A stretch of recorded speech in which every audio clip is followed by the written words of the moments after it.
Madame la Présidente, je voudrais tout d'abord remercier l'envoyé spécial du secrétaire général, M. Wang Xia, pour son intervention, ainsi que Mme Sarah Kiabou Ntambwe pour son intervention.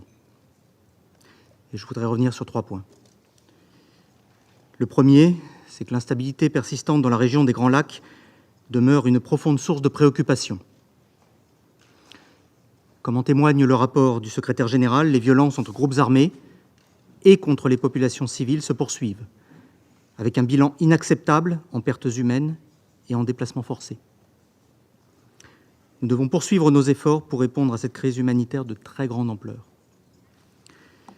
Le M23 poursuit son expansion au nord et au sud Kivu et son contrôle sur les régions minières avec le soutien des forces rwandaises présentes dans le territoire congolais.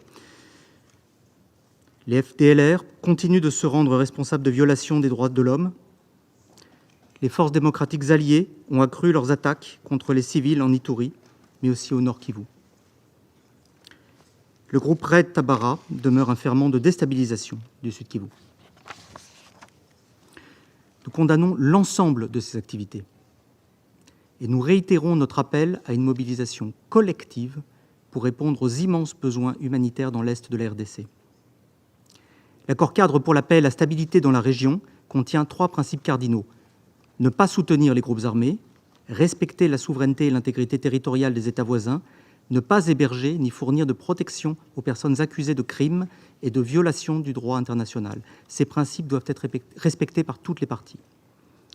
Madame la Présidente, second point, nous devons exprimer un soutien clair de ce Conseil aux efforts de médiation en cours pour parvenir à un accord de paix. Nous saluons le cessez-le-feu en vigueur depuis le 4 août, il doit être respecté.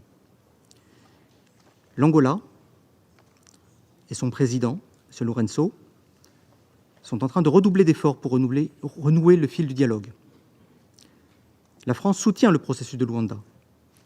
Le président de la République a échangé en marge du sommet de l'Organisation internationale de la francophonie à Paris, en fin de semaine, avec ses homologues, les présidents, donc M. Tshisekedi, M. Kagame, pour les encourager à poursuivre la négociation et aboutir au plus vite à un accord en vue d'établir une paix durable.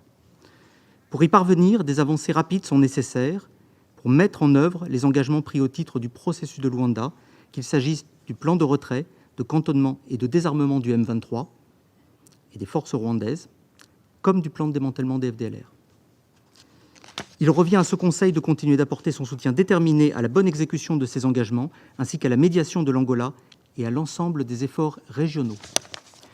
Troisième point, enfin, il demeure essentiel d'œuvrer au traitement des facteurs structurants de ce conflit.